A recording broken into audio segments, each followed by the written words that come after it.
Un bébé sur 1000 est né sourd et on estime à 300 000 le nombre de personnes sourdes en France. Vous la connaissez en tant qu'élue à la vie associative, mais Élodie Simoès a plus d'une casquette. Cette mère de famille est auxiliaire de vie scolaire d'un enfant autiste la journée et tous les mardis soirs, elle vous initie à la langue des signes française à l'espace Jean-Lucien Vazeille. Ok, à votre tour. Jean. Des personnes. Ah oui, des personnes. Danser. Attraper. Avec les deux mains, là, pour le coup. Ça, c'est un des signes qu'on a en deux mains. Toi, tu parles la langue des signes? Un peu. Tu dis « Bonjour, je m'appelle Chiara ».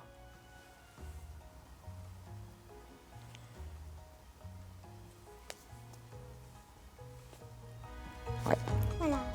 Après avoir appris que sa fille Chiara est née sourde, Élodie Simoès et ses proches ont décidé de créer en 2014 l'association Du bruit dans ma vie. Une association pour soutenir les enfants, les amis et parents de malentendants à sourds profonds. On va avoir la surdité légère, qui, ça, en règle générale, on n'a pas forcément besoin d'appareils. On va avoir la surdité moyenne, où là, on va avoir des appareils auditifs comme nos papis ou nos mamies. Et après, on va avoir la surdité profonde et sévère. Et là, l'implant, dans ces cas-là, est souvent recommandé pour pouvoir communiquer. Aujourd'hui, Chiara, elle n'aurait pas d'appareil auditif en implant. Elle ne pourrait pas parler. C'est-à-dire qu'il faut le bruit d'un réacteur d'avion pour qu'elle puisse percevoir sans appareil. Donc pour pouvoir comprendre, il faut encore plus fort qu'un réacteur d'avion. En fait, on se pose énormément de questions. C'est encore très compliqué, c'est encore très tabou, le handicap. Donc pour avoir des réponses ou pour savoir comment vont se passer les examens, le pourquoi des examens, le choix des appareils, on n'est pas très bien aiguillé. Donc notre expérience, on espère pouvoir la faire partager à d'autres. Grâce à ces implants posés il y a plus de 6 ans, Chiara, 8 ans, est sortie du monde du silence.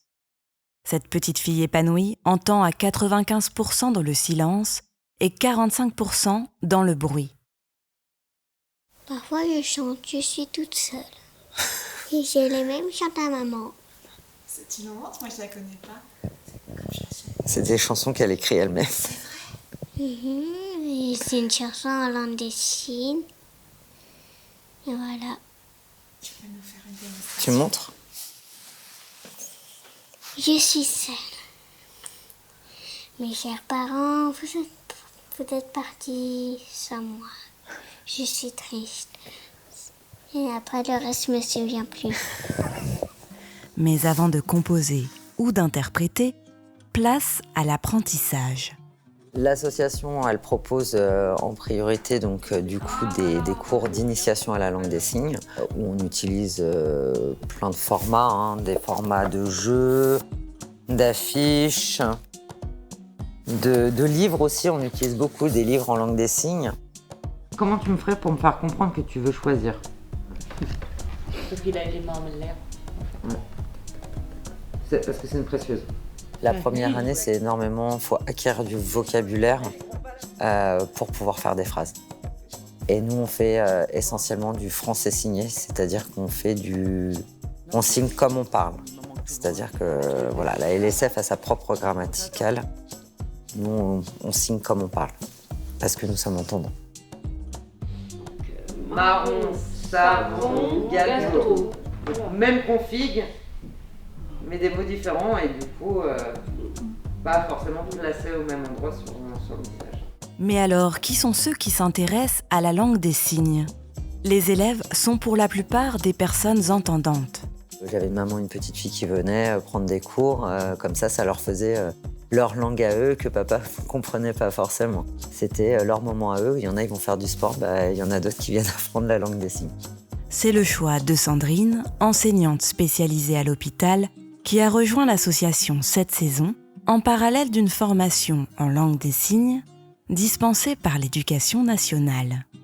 En fait, la langue des signes, je m'en sers pour communiquer avec des enfants qui ne sont pas verbaux. Ils ne sont pas forcément malentendants, mais ils ne savent pas se servir en fait de l'expression orale. Valérie, auxiliaire de puériculture en crèche hospitalière, communique avec des enfants de 1 et 2 ans et leur transmet un moyen d'expression autre que les cris et les pleurs. Pour moi, ça permet d'apprendre comme une deuxième langue, en fait. Et je me dis qu'à part où je peux l'enseigner le pratiquer dans mon travail. Alors en fait, c'est du langage des signes des bébés. On associe le langage et le signe en même temps pour qu'ils fassent l'association des deux.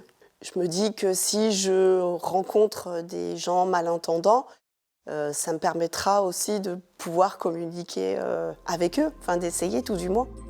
Ce langage qui est visuel et gestuel fait appel non seulement aux mains pour un alphabet manuel, mais aussi au mime, à l'imitation et à l'expression faciale.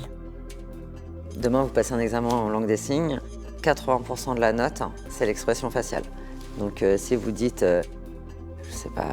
je suis fatiguée, vous aurez 0.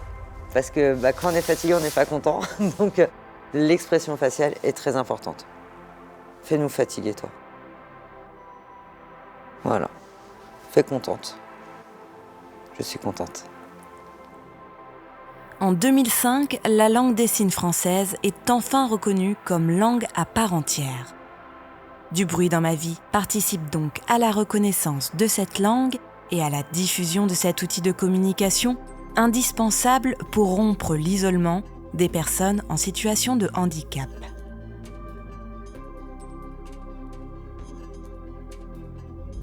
Et pour plus de compréhension, sachez que les sourds lisent sur les lèvres. Essayez donc de garder la tête bien droite, de rester bien en face et de faire des phrases courtes.